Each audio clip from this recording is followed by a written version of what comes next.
getting there. Yeah, along those lines, to follow our platform and our principles, I think will bring in the people that we will get the funding. What would you do, or what do you think of a program which would encourage local activism in our legislation, like reviewing our legislation and providing feedback from the party? In the past, the party has been basically a social function type organization, which really didn't get involved in it. I'd like to bring the activism back into the party. As far as the party platform goes, I definitely agree. I mean, I think that's one of the things I'm looking at as far as getting the people active into the precincts, getting the precincts that are unorganized organized, getting the counties that are unorganized organized, getting more representation into the district meetings so that we can get that groundswell to come on up. Very much in support of all those. The one thing that, you know, having run for office, having been active in the county executive committee, is also communicating what is not the responsibility of the state party. One thing that I think there's a lot of confusion about is when the state party backs away from primary races. Now, there are two things that you can, basically, according to the bylaws of the state party, you have to treat all the candidates equally. And there's two ways of doing that, in my opinion. One, you give everybody everything. Two, you give everybody nothing. And for the last couple of years, the state party has basically given everybody nothing. No financial support, no resources, nothing. Now, I think that's one of the things that we can turn that around a little bit. If the state party starts to maintain a contact database, then they can start helping out, giving out that information and making it available to whoever best utilizes their resources. Because one of the things that I want to see happen in communicating with the people is to get out there and talk a little bit about what is conservatism, what do we stand for, what are the planks of our platform, are the planks of our platform, nationally as well as statewide. And I see that as a role of the state party.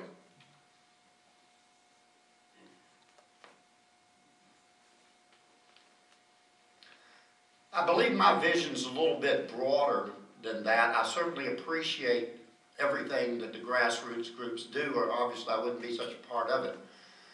But last weekend I attended what was Governor McCrory's first official event. It was a fundraising dinner for homeless veterans in Raleigh. And ladies and gentlemen, that night they raised $225,000 for homeless veterans. These people in that audience are every bit as conservative and patriotic, God-fearing as you and I are. They're never going to join a Tea Party or come to a rally. They're never going to walk down a sidewalk and hold up a sign. But they are conservatives, and they need a voice. And what I am proposing to work on has been mistaken. I am not working against these Tea Party coalitions. I'm grateful that all of them are coming together. But the Tea Party is not the be-all and end-all of solving our problems. And I know some of you may disagree with me on that, but let me explain to you why I'm correct. Because besides the Tea Party, there are also the single-issue groups, the Second Amendment groups, the pro-life groups, the illegal immigration groups. And there are a lot of folks in those groups, if you don't want to talk about their issue, they don't even want to have a conversation. And if you aren't as passionate as they are, you're wrong. Well, you know what? They're all right, because what's right is right for them. What I am proposing is called a Conservative Leadership Council.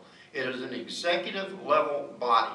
It is not a policy-making body. It is not a top-down supervisory body. It is much more like a chamber of commerce that affords these different groups the opportunity to come together and communicate, coordinate, cooperate, and collaborate when it serves their mutual interest. Nobody tells you how to run your business. You're going to be sitting there, just like in the chamber, next to your competition. But healthy competition improves business in the marketplace. Isn't that something else we all advocate for? What is missing is that executive level leadership, because these people have resources that we can bring to bear on what we're doing at the grassroots level and bringing it all together. I think that is the vision that will reach out and appeal to the broader conservative base in North Carolina, that 60% plus that voted in favor of things like the marriage amendment.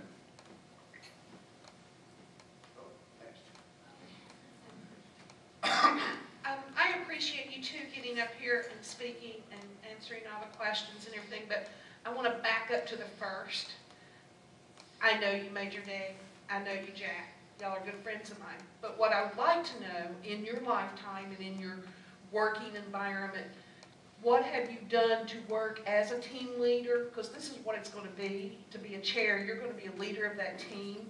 Not only do you have a team of people that are paid in the headquarters, you have district chairs and all that. So I'd like to know, in your lifetime work or whatever, what have you done to lead a team and your accomplishments in that way? Because I've not heard anything about your prior, before politics kind of thing. Sure, thank you. So I'd like to know that.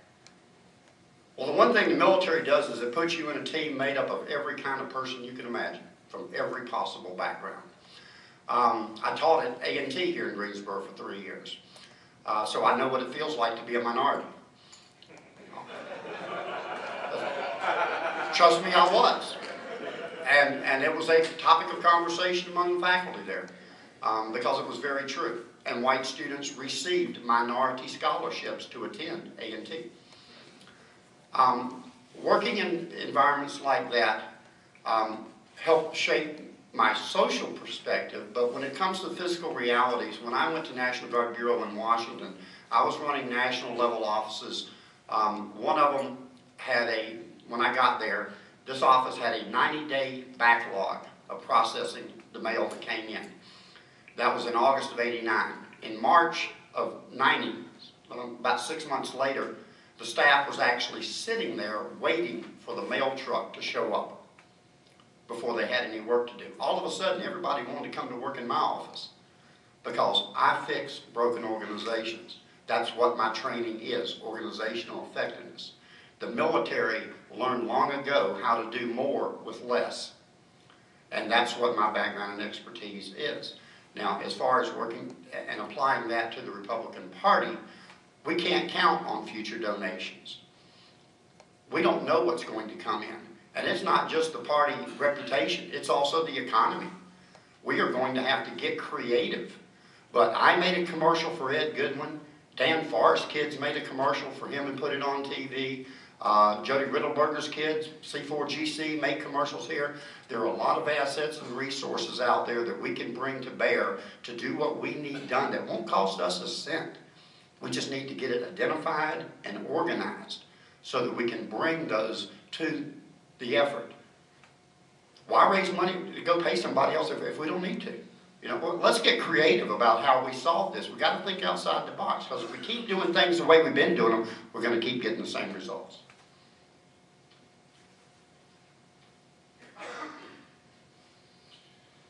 I was originally born and raised in California, and I got brought out here to Salisbury, North Carolina, to lead a team of programmers. And to be honest, I think that job lasted about 9 months. Because one of the issues they wanted is they wanted me to micromanage my team, and I said, you know, you hired a whole bunch of programmers, and you're paying them $45,000 to $60,000 a year at the time.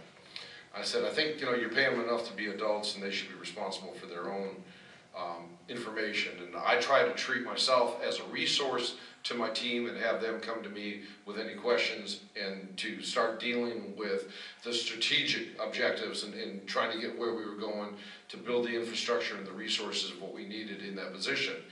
Going forward, within Mecklenburg County has 195 precincts. I got 6 county, and it's broken down basically 6 counties, or 6 county commissioner districts, and then each one of those has between 27 and 29 precincts, and it's basically a top-down hierarchy. But I utilize technology, utilizing everything from video conference calls, and the technology, using things like SurveyMonkey to survey people as to what they think and find out what issues and what policies they want advanced.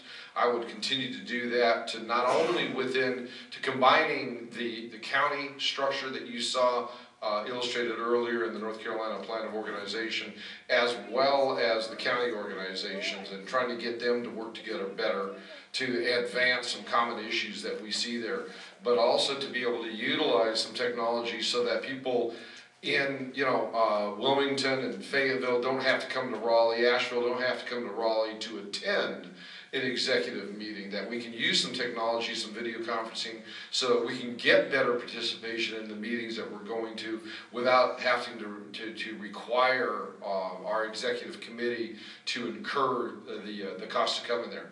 So being able to be more inclusive into both the county organization as well as the district organization into our meetings would be something that I would strive for. Jim? Okay, it's three-part. Have you read the Republican platform? How long have you been a Republican? And what do you like about the Republican Party? I've read both the national platform as well as the state platform. Yes, I have. Still trying to, still working on remembering and referencing it more. That, as Bill mentioned, has been an ongoing or relatively recent endeavor of mine, is to understand that more, and fixing the civics lesson I had in California. For those of you that aren't aware, it doesn't exist basically. As far as how long I've been a Republican, I've been a Republican for about 2 years. I changed my voter registration from independent to Republican for when I came out here originally, I was registered as an independent because previous to a couple of years ago, the Republicans didn't always have primary challenges. And to be honest with you, I like screwing with the Democrats. So I would kind of, if we didn't have a primary, I'd kind of vote for the candidate that I think we would have the best chance of beating in the primary.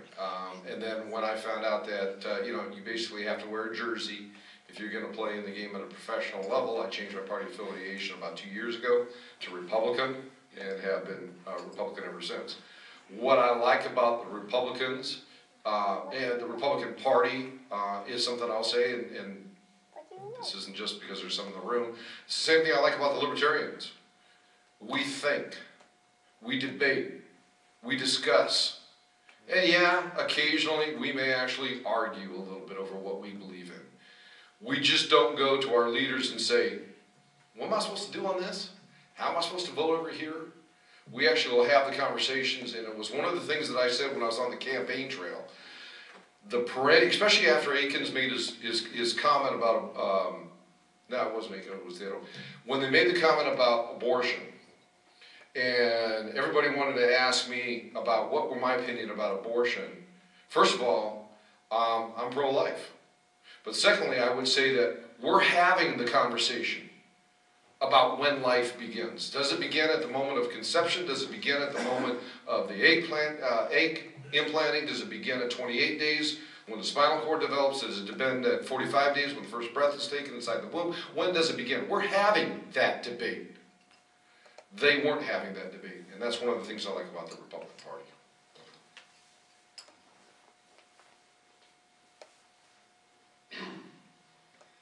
Back when Jack and I were going to the Institute of Political Leadership, one of the exercises we had to do was write a speech called Why I Am a Republican Democrat. I like the Republican Party because it is most consistent with the values that I was raised. And I was actually raised by two very conservative Democratic parents. And then their party changed. My values haven't changed. Not since I was 18, 40 years ago, when I registered as a Republican, and I've never been anything but. So I've been a Republican for 40 years. I've read both the national and the state platforms several times, as well as the plans of organization. The most compelling thing that I have found in the platform, especially the national platform, just passed in Tampa, right in the preamble, it says very clearly, the party needs new leadership and an honest conversation about the challenges we face because the status quo is no longer acceptable. Words we can all live by.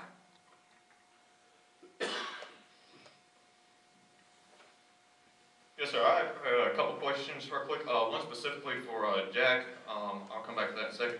First is, as GOP chairman of the state, what would you do to get especially younger people more active in the politics in North Carolina, because I know the Democrat Party does a lot of stuff with their youth, getting them active and getting them out there and doing stuff, and the youth is the future of the party.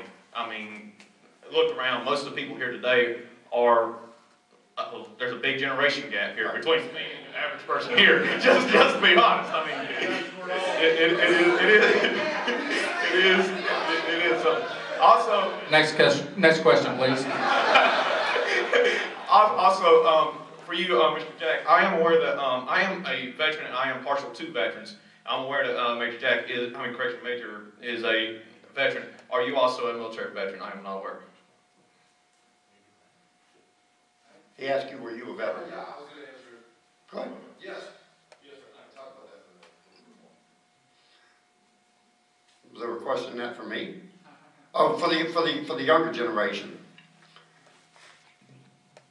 The first thing that the younger generation has to understand is a need for them to be involved. They can't wait until they're 40 to discover that their whole future rests on what government is doing to them and around them. I am delighted to see the number of under 30 people getting involved in politics these days. There was an entertainer by the name of Casey Kasem who used to say, keep your feet on the ground, but keep reaching for the stars. My biggest concern for this younger generation is that in reaching for the stars, they're going to lose that footing because they don't have this foundation to keep their feet on. They don't understand the Constitution and the relationship to the Declaration of Independence, because what they've been taught in the public school system, at best, is only part of the story. You're going to be having kids. You're going to be sending those kids off to school. The people who serve on that school board are going to determine in large measure what your kids are taught in school, unless you've got the resources to yank them out and put them in private school. Your whole future depends on political involvement, and the young Republicans are very active in North Carolina, more so than I understand in a lot of other states. And we need to continue to encourage that activism at all levels, but we do it by training you and giving you the ammunition so that you can go out and have that conversation, whether it's social media or one-on-one with your friends and co-workers, and make that case, because you are the next generation fighting that battle, and you need to be equipped with every possible bullet we can put in your pocket.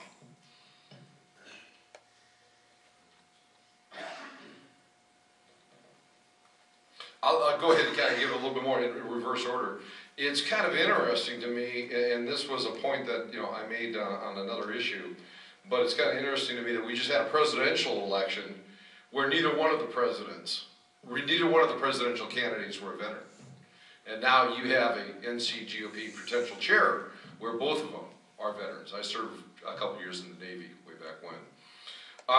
As far as the younger generation goes, it's a fine line between active and indoctrinating, as far as the Democratic Party goes.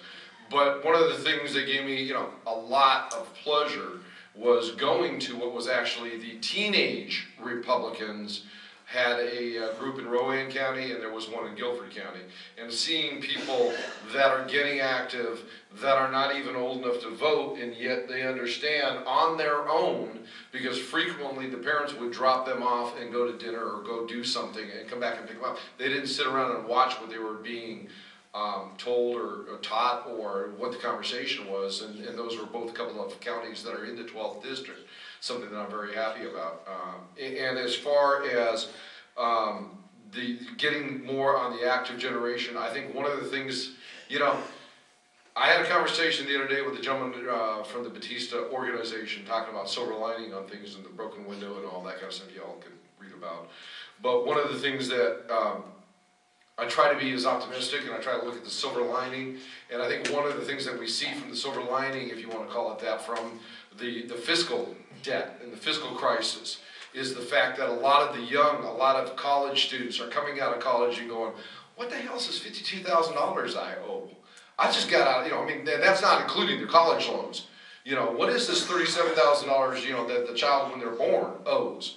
And a lot of times the youth of today are starting to see that debt, and they're starting to go, maybe there's something I need to start getting active in this thing, and I need to start, taking a look at this. And I think that may be one of the unfortunate silver linings to the current fiscal crisis. Jim, where'd you go?